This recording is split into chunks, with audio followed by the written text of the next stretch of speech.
The rain hit the windshield like static. I climbed into a stranger's cab to save $10. She was already inside. So, laughing at nothing, I froze at the open door. "Get in." "We're both going the same direction," she said. I didn't even know my direction anymore. Her eyes caught the streetlight. Something in my chest folded quietly in half. I gave the driver my address. She gave a different one. We both stayed silent. 20 minutes later, I still hadn't told him to stop at my building. She reached for the door handle first. Then she looked back at me. "I don't even know your name," she said. "But I don't want this ride to end. My name is Riley Hart, 28 years old, an architect at a firm on Michigan Avenue. And until that October night, I believed my life was already fully drawn. Every line accounted for. Nothing left to improvise. I grew up in a small town outside Columbus, Ohio. In a house where love was measured in casseroles and church attendance, and where the word different was never said kindly. Her name was Samantha Cole, though she told me to call her Sam before the cab had even reached the next red light. She was a violinist with the Chicago Symphony, she said. Though she said it the way people mention something they're still deciding whether to be proud of. We exchanged numbers on a rain-smeared receipt because neither of our phones would unlock fast enough to matter. I told myself it was nothing. Just two strangers. One wet night. One shared cab. She texted me the next morning. "You left your umbrella." I'm choosing to believe that was on purpose. I hadn't brought an umbrella at all. I kept the lie going anyway, because it meant seeing her again. We met for coffee that Saturday. She ordered for both of us without asking, and somehow got mine exactly right. "You have the face of someone who plans everything," she said, "and the eyes of someone who wants to stop." I laughed it off. But she wasn't wrong. And I think we both knew it. By the second coffee, I'd stopped checking my phone, stopped performing politeness, stopped being careful with my words. By the third, I noticed I was choosing my clothes around whether I'd see her that week. I told myself this was friendship. Chicago was full of fast friendships.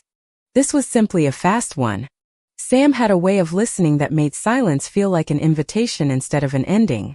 She asked about my family, and I gave her the rehearsed version, the one with no cracks showing. She didn't push. She just said, "You can tell me the real version whenever you're ready." No one had ever offered me that option before. Most people accepted the rehearsed version and moved on. We started meeting twice a week, then 3 times, always with an excuse that grew thinner each time. "I need someone to test this recipe," she'd say. Or, "I have an extra ticket," though there was never truly an extra anything. I began noticing small things, the chip in her front tooth, the way she hummed while thinking. Unaware. One night she played for me privately, in an empty rehearsal hall, just her violin and my breath holding still. When she finished, she didn't look at the music stand. She looked directly at me. "I don't usually play for an audience of one," she said. "I don't know why I wanted to tonight." I didn't have an answer either. So I said nothing. And the nothing felt louder than words.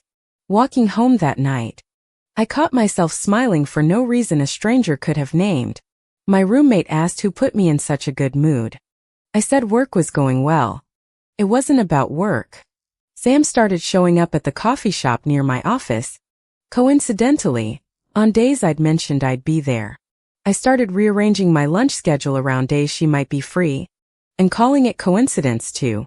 We had our first real disagreement over something trivial, a movie ending, and I loved how she fought fair. She apologized first, even though I was equally stubborn, because she said the friendship mattered more than being right. I began to understand that word. Friendship was doing more work in my head than it should have. One evening she grabbed my hand crossing the street, and didn't let go once we reached the other side. Neither of us mentioned it.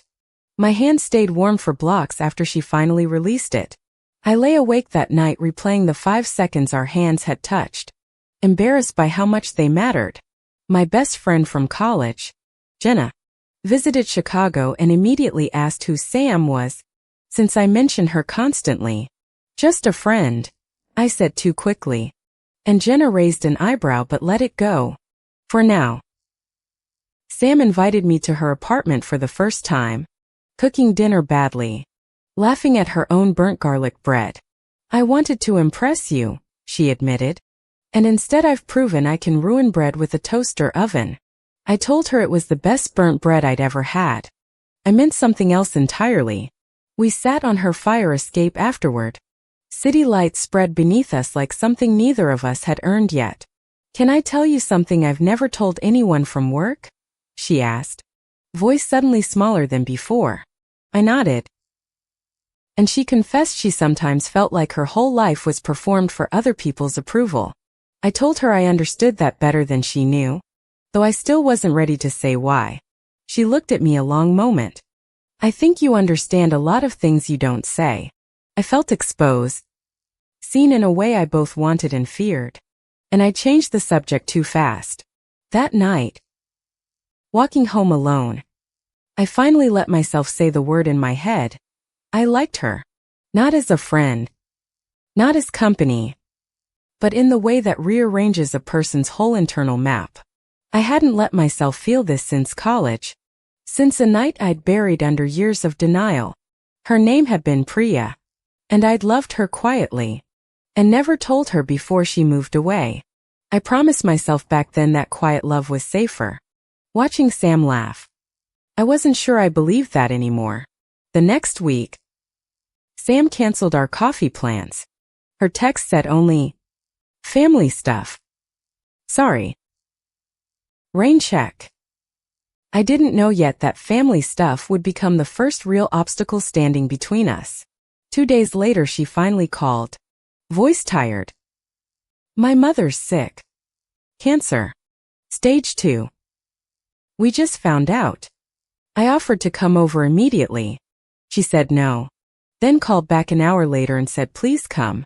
I found her curled on her couch, violin case unopened beside her, staring at nothing in particular. She wants me to move back to Winnetka, Sam said. Be closer. Marry Thomas like she's always wanted. I asked carefully who Thomas was. Family friend, she said. Old money. Everyone assumes we'll end up together. Something cold moved through me, though I had no right yet to feel jealousy over her family's expectations. Do you want to marry him? Asked, keeping my voice as flat as I could manage. She laughed without humor. I've never wanted anything my mother's arranged for me. But she's dying. Riley. I held her hand that night, and this time neither of us pretended it meant nothing. I went home and lay awake, terrified of a feeling I could no longer pretend was friendship. The following Monday, my boss called me into his office. His name was Richard Cole. I hadn't known Sam's last name mattered until I saw the family photo on his desk.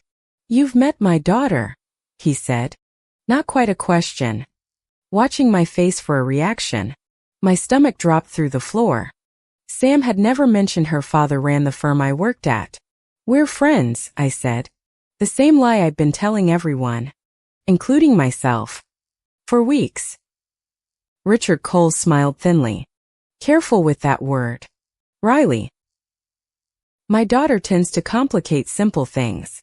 I left his office rattled, unsure if I just received a warning or a strange kind of blessing. I confronted Sam that night. Your father is my boss. Why didn't you tell me? She looked stricken. I didn't want you treating me differently. Or worse, treating yourself carefully around me. I understood the fear, but the deception still stung. A small crack in the trust we'd built. What else haven't you told me? Asked, and her silence answered before her words did. There's a chance my mother wants to announce my engagement to Thomas at her birthday gala, she said quietly. An engagement to a man you don't love, I said. While I'm standing here falling for you. The words left my mouth before I could stop them. Neither of us moved for a long moment. You're falling for me? She asked, voice barely above a whisper. I searching mine for retreat. I think I have been since the cab, I admitted. I just didn't have the courage to say it. She crossed the room and kissed me, soft and unhurried, like she'd been waiting for permission to. I kissed her back, terrified and certain in equal measure, my whole careful life quietly rearranging itself. This complicates everything, she whispered against my forehead. My mother. Your job. Thomas. All of it. I know, I said. I don't care.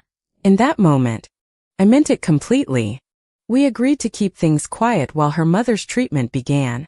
A decision that felt practical and painful together. I told no one at first. Not even Jenna. Afraid that saying it aloud would make it fragile. Sam and I stole time in the margins, late dinners, early mornings. A relationship built in stolen hours. I started noticing how carefully she scanned every restaurant for people who might recognize her family name. Does it bother you? I asked once. Living so afraid of being seen? It terrifies me, she admitted. I've spent my whole life being exactly who my parents needed me to be. I told her about my own family then. Finally, the version with all the cracks showing. I told her about my father's sermons about God's plan for marriage, delivered from our small-town pulpit. I told her I'd once loved a woman named Priya, and let her disappear rather than face my parents' faces. Sam held me while I cried. Not from sadness exactly, but from the release of finally saying it. You don't have to disappear this time, she said. Not from me. And not from yourself. For a few weeks, we let ourselves believe love could simply exist quietly, unbothered. Ours alone. Then Jenna visited again. And this time she saw the way I looked at Sam across the restaurant. You're in love with her, Jenna said in the bathroom. Not a question. Just a quiet accusation. I panicked and denied it. Badly. And Jenna's face shifted from curiosity into something colder. I thought we told each other everything, she said. Guess I was wrong about that. I apologized. Promised to explain everything soon. But the damage to our friendship had already begun forming. 2 weeks later, my mother called. Her voice strange and tight, asking if I was seeing someone. My stomach turned to ice. Who told you that? Asked, already suspecting the answer. Jenna's mother mentioned it at church, she said. Said you looked very close with a woman in Chicago. Jenna had told her mother. Her mother had told mine. The betrayal traveled faster than I could contain it. I didn't confirm or deny anything.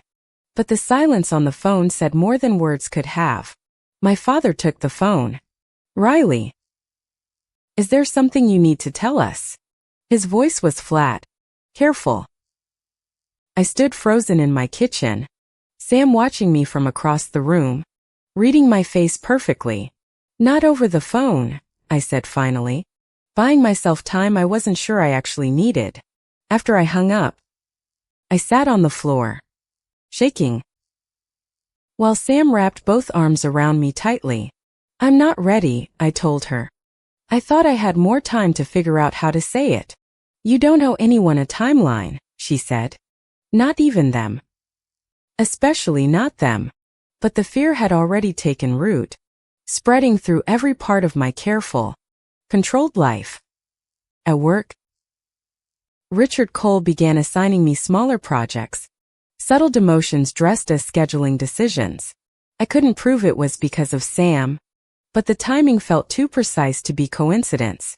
Sam's mother, Eleanor, finished her first round of chemotherapy, weaker but insistent on planning her birthday gala. She wants to announce my engagement there, Sam said. To Thomas. In front of 200 guests. Have you told her you don't want that? Asked, already knowing the painful answer. I've never told my mother no about anything important, Sam admitted. I don't know how to start.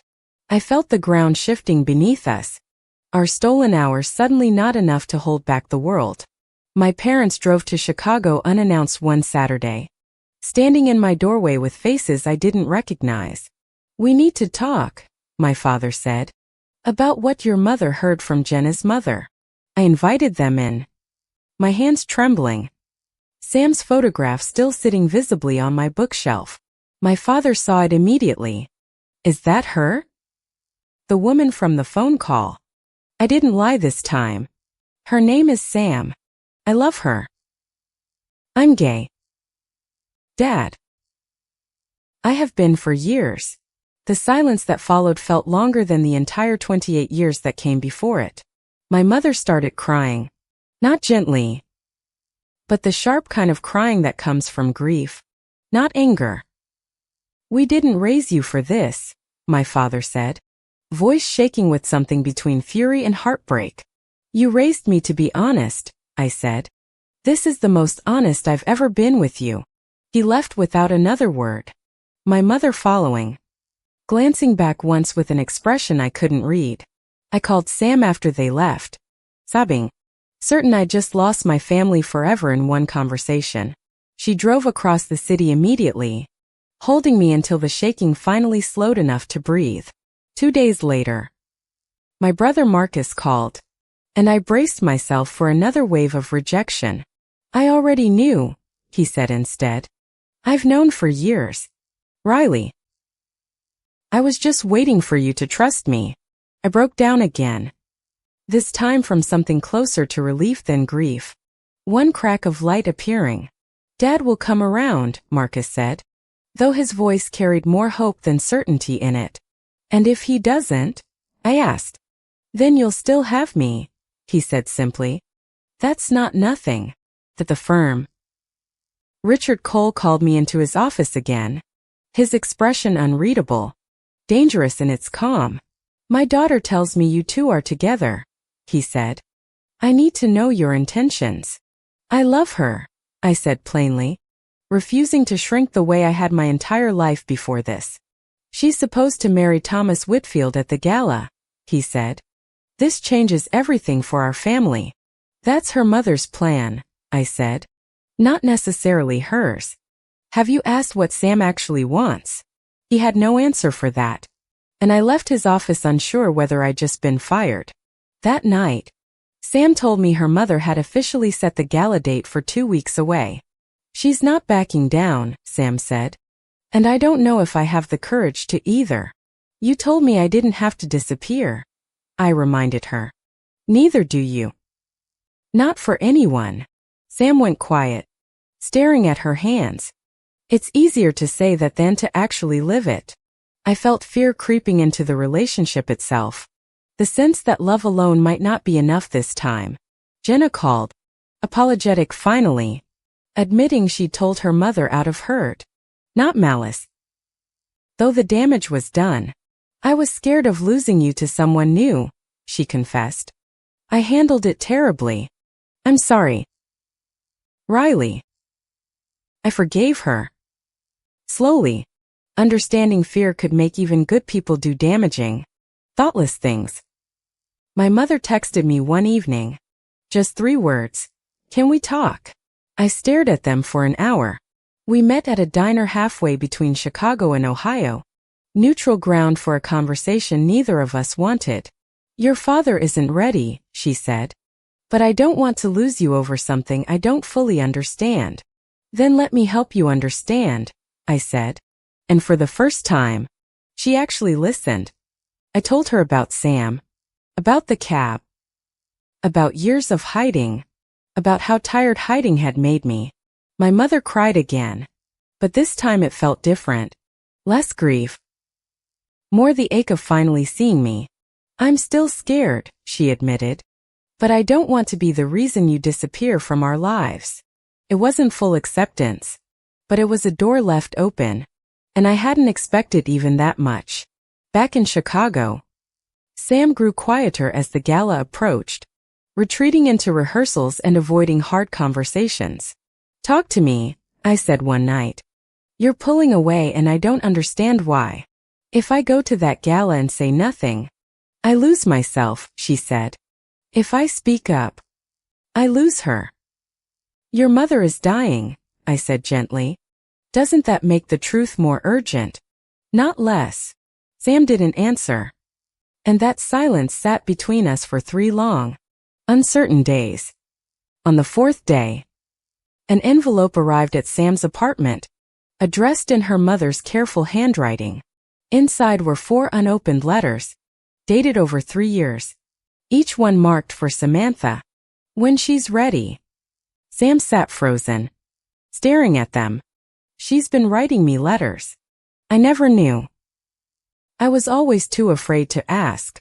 We opened the first one together, hands shaking, unsure what kind of truth waited inside. My dearest Sam, it began. I have known about you longer than you think I have. Eleanor had written about noticing Sam's eyes follow certain women in a room since college. She wrote that fear, not disapproval, had kept her silent. Fear of a world she didn't know how to protect her from. I pushed Thomas on you because I understand him, she'd written. I don't understand the rest, and that terrifies me. Sam read the final line aloud, voice breaking. I would rather have an honest daughter than an obedient one. We sat in silence afterward, the entire architecture of Sam's fear quietly beginning to collapse. She's known this whole time, Sam whispered. And I was so afraid.